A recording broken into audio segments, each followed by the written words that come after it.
দর্শক, আপনি কি জানেন আন্তর্জাতিক জিওপলিটিক্সের দাবার বোর্ডে যখন কোনো পরাশক্তি সরাসরি যুদ্ধে হেরে যায় তখন তারা কি করে? তারা হয় পিছনের দরজা দিয়ে পালানোর রাস্তা খোঁজে, আর না হয় আইনের মারপ্যাচ দেখিয়ে নিজেদের সম্মান বাঁচানোর একটা মরিয়া চেষ্টা করে। আজকের এই ভিডিওতে আমরা তিনটে বড় বড় খবর নিয়ে আলোচনা করব। প্রথমত আমরা দেখব কিভাবে রাষ্ট্রসংঘ বা জাতিসংঘে বসে আমেরিকা আর ইউরোপ মিলে ইরানের বিরুদ্ধে একটা সাজানো নাটক করতে চেয়েছিল, আর কিভাবে রাশিয়া এবং চীনের একটা ধমকে পশ্চিমাদের সেই নাটক বন্ধ হয়ে গিয়েছে। দ্বিতীয়ত আমরা জানব আমেরিকার এত বোমাবাজির পরও কিভাবে ইরানের ড্রোন তৈরির ক্ষমতা তিনগুণ বেড়ে গেছে। এবং তৃতীয় এবং সবচেয়ে ভয়ঙ্কর খবরটি হলো আমেরিকা এখন বুঝতে পেরেছে হরমুজ প্রণালীতে তারা ইরানের সাথে আর পারবে না, তাই তারা তারা এখন একটা চোরা রাস্তা বা বাইপাস রুট তৈরির একটা ষড়যন্ত্র করছে। আসুন আমরা আজকের প্রথম খবরটার দিকে তাকাই। ইরানের প্রেস টিভিতে গতকাল 11ই জুলাই 2026 সকাল 7:53 প্রকাশিত একটা অত্যন্ত গুরুত্বপূর্ণ খবরের শিরোনাম হলো Russia China reject western push to use UNSC against Iran after resolution 2231 inquiry. দর্শক, এই রিপোর্টটির গভীরে গেলে পশ্চিমাদের চরম দ্বিচারিতা আপনাদের সামনে পরিষ্কার হয়ে যাবে। ঘটনাটা কি? দর্শক, ইউরোপীয় দেশগুলোর অনুরোধে শুক্রবার জাতিসংঘের নিরাপত্তা পরিষদে ইরানকে নিয়ে একটি মিটিং ডাকা হয়, কিন্তু রাশিয়া এবং চীন সরাসরি এর বিরোধিতা করে। কেন বিরোধিতা করে? তাহলে একটু চিন্তা করে দেখুন, 2015 সালে ইরানের সাথে যে পরমাণু চুক্তি বা জেসিপিওএ সই হয়েছিল তাকে বৈধতা দেওয়ার জন্য জাতিসংঘের একটি রেজুলেশন পাশ হয়েছিল, যার নাম রেজুলেশন 2231। প্রেস টিভির এই রিপোর্ট খুব স্পষ্ট করে বলছে এই রেজুলেশনটির মেয়াদ গত বছর অর্থাৎ 18ই অক্টোবর 2025 তারিখে চিরতরে শেষ হয়ে গেছে। সুতরাং আসল ব্যাপারটা হলো 18ই অক্টোবর 2025-এর পর থেকে জাতিসংঘের নিরাপত্তা পরিষদের আর কোনো আইনি অধিকারই নেই ইরানের পরমাণু ইস্যু নিয়ে কোনো খবরদারি করার। কিন্তু আমেরিকা, ব্রিটেন, ফ্রান্স আর জার্মানি কি করছে? তারা জোর করে স্ন্যাপব্যাক মেকানিজম বা পুরনো স্যাংশন আবার চাপিয়ে দেওয়ার ভয় দেখাচ্ছে। কিন্তু মিটিং শুরুর আগেই জাতিসংঘের রাশিয়ার ডেপুটি পার্মানেন্ট রিপ্রেজেন্টেটিভ অত্যন্ত কড়া ভাষায় পশ্চিমাদের মুখের উপরে বলে দিয়েছেন যে এই রেজুলেশনের আর কোনো আইনি ভিত্তি নেই। তিনি স্পষ্ট বলেছেন কিছু দেশ রাজনৈতিক ফায়দা লোটার জন্য এবং ইরানের সাথে রাজনৈতিক হিসেব মেটানোর জন্য নিরাপত্তা পরিষদকে ব্যবহার করছে, যা রাশিয়া মেনে নেবে না। এদিকে দর্শক, চীনের ডেপুটি পার্মানেন্ট রিপ্রেজেন্টেটিভও ঠিক এই একই কথা বলেছেন।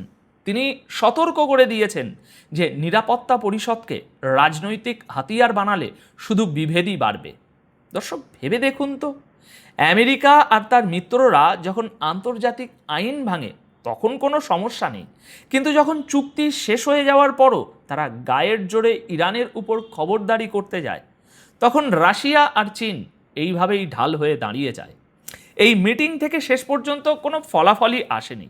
ইরান, রাশিয়া এবং চীন লিখিতভাবে জানিয়ে দিয়েছে যে নিরাপত্তা পরিষদের এই চ্যাপ্টার চিরতরে ক্লোজ। এটা আমেরিকার জন্য কত বড় একটা ডিপ্লোম্যাটিক শক তা নিশ্চয়ই বুঝতে পারছেন। দর্শক, কূটনীতিতে যখন আমেরিকা হেরে গেল তখন তারা ভাবল সামরিক ভয় দেখিয়ে কাজ হবে, কিন্তু সেখানে কি হলো? আসুন আমাদের দ্বিতীয় খবরের দিকে তাকাই। গতকাল 11ই জুলাই সন্ধ্যার একটি ঘোষণা আমেরিকা এবং ইসরায়েলকে রীতিমতো চিন্তায় ফেলে দিয়েছে।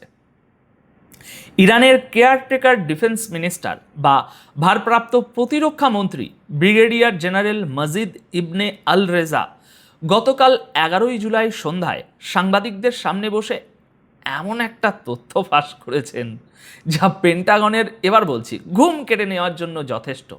তিনি বলেছেন আমেরিকা আর ইসরায়েলের সাথে যখন এই ভয়াবহ যুদ্ধ চলছিল তখন ইরানের ডিফেন্স ইন্ডাস্ট্রি বা অস্ত্র কারখানা একদিনের জন্যও বন্ধ হয়নি, বরং সবচেয়ে বিস্ময়কর ব্যাপার হলো এই যুদ্ধের মাঝেই ইরানের মিসাইল এবং ড্রোন তৈরির ক্ষমতা আগের চেয়ে 3 গুণ বাড়িয়ে দেওয়া হয়েছে।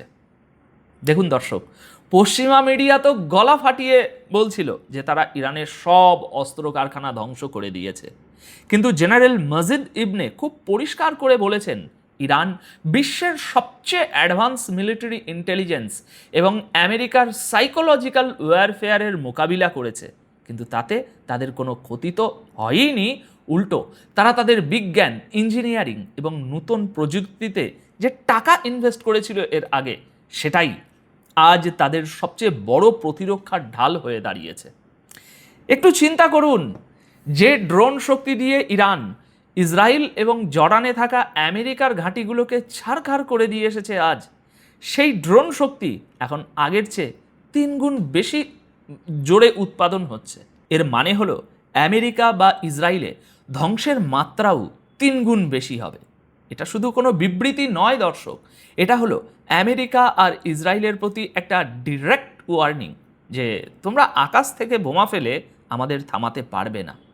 দর্শক, যখন সামরিক এবং আইনি এই 2 ফ্রন্টেই আমেরিকা বুঝতে পারলো যে তারা ইরানের সাথে পেরে উঠছে না, তখন তারা শুরু করলো তাদের আর একটা ভয়ঙ্কর গেম। আর এটাই হলো আমাদের আজকের সবচেয়ে গুরুত্বপূর্ণ বিশ্লেষণ। আমরা এতক্ষণ দেখেছি হরমুজ প্রণালীতে ইরানের একচেটিয়া আধিপত্য, কিন্তু আমেরিকা এখন এই হরমুজ প্রণালীকেই বাইপাস করার একটা চোরা রাস্তা তৈরি করতে চাইছে। গতকাল 11ই জুলাই মিডল ইস্ট আইয়ের একটি এক্সক্লুসিভ রিপোর্টে এমন এক প্রজেক্টের কথা ফাঁস হয়েছে যা সত্যি সত্যি বাস্তবায়ন হলে ইরানের অর্থনীতি মারাত্মক ঝুঁকির মুখে পড়তে পারে। রিপোর্ট অনুযায়ী আমেরিকা ইরাক এবং সিরিয়া মিলে একটি পুরনো অয়েল পাইপলাইন প্রজেক্টকে আবার জ্যান্ত করার পরিকল্পনা করছে। এই পাইপলাইনটি ইরাকের কিরকুক শহর থেকে শুরু করে সিরিয়ার বিনিয়াস বন্দর পর্যন্ত যাবে। বিনিয়াস বন্দরটি হলো ভূমধ্যসাগরের তীরে। এর মানে কি দাঁড়াচ্ছে দর্শক? এর মানে হলো ইরাককে তাদের তেল এক্সপোর্ট করার জন্য আর হরমুজ প্রণালীর উপর নির্ভর করতে হবে না। তাদের তেল সরাসরি সিরিয়া হয়ে ভূমধ্যসাগর দিয়ে ইউরোপ বা বাকি বিশ্বে চলে যাবে। গতকাল 11ই জুলাইয়ের এই রিপোর্টে আরও দাবি করা হয়েছে যে আগামী সপ্তাহে হোয়াইট হাউসের ডোনাল্ড ট্রাম্পের সাথে ইরাকের প্রধানমন্ত্রীর যে বৈঠক হতে চলেছে, সেখানেই হয়তো এই মেগা প্রজেক্টের আনুষ্ঠানিক ঘোষণা আসতে পারে। প্রায় আপনার 800 কিলোমিটার লম্বা এই পাইপলাইনটা অনেক দশক ধরে বন্ধ পড়ে আছে। এটাকে সম্পূর্ণ নতুন করে বানানো হবে। আর সবচেয়ে আশ্চর্যের বিষয় হলো আমেরিকান কোম্পানিগুলো নাকি এই কাজ করার জন্য একদম রেডি হয়ে বসে আছে। দেখুন, হরমুজ প্রণালী বন্ধ থাকলে শুধু ইরাক নয়, উপসাগরীয় আরব দেশগুলোর তেল রপ্তানিও আটকে যায়। তাই আমেরিকা চাইছে আরব দেশগুলোকে হরমুজ প্রণালীর নির্ভরতা থেকে বের করে আনতে। এখন যদি এই পাইপলাইন সফল হয়, তবে আরব দেশগুলোর তেল পাইপলাইন দিয়ে নিরাপদে চলে যাবে। আর তখন আমেরিকা হয়তো হরমুজ প্রণালীতে সম্পূর্ণ অবরোধ তৈরি করবে, যাতে শুধু ইরানের জাহাজগুলোই আটকে যায়। এটা হলো আপাতত আমেরিকার একটা তুখর মাস্টার প্ল্যান। কিন্তু দর্শক, জিওপলিটিক্সের খাতায় যা আঁকা হয়, বাস্তবে সেটা এতটা সহজ হয় না। আমি কেন বলছি যে পশ্চিমাদের এই প্ল্যানটা একটা মরিয়া চেষ্টা? একটু চিন্তা করুন, সিরিয়া এবং ইরাক উভয় দেশেই ইরানের কতটা শক্ত প্রভাব রয়েছে তা আমাদের জানা। আমেরিকা ভাবছে তারা এই পাইপলাইন বানিয়ে ইরানকে ভাতে মারবে, কিন্তু ইরান একটা সামান্য ড্রোন হামলা করেই ওই 800 কিলোমিটার পাইপলাইনের যে কোনো জায়গায় যে কোনো সময় পাইপলাইনটা উড়িয়ে দিতে পারে।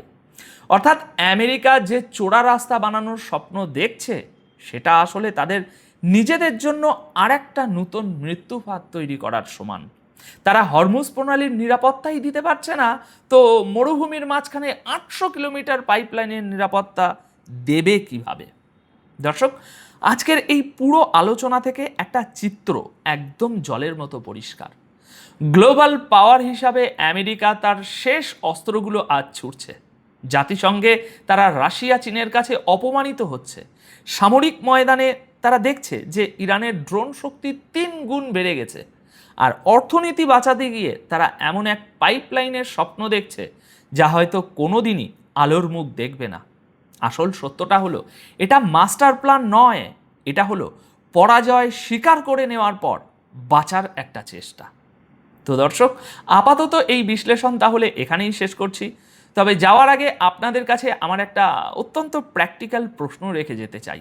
আপনাদের কি মনে হয় দর্শক, আমেরিকা আর ইরাক মিলে সিরিয়ার ভিতর দিয়ে এই যে 800 কিলোমিটার তেলের পাইপলাইন বানানোর স্বপ্ন দেখছে, সেটা কি ইরান কখনো বাস্তবায়িত হতে দেবে, নাকি আমেরিকার এই প্রজেক্ট মরুভূমির বুকেই ধ্বংস হয়ে যাবে?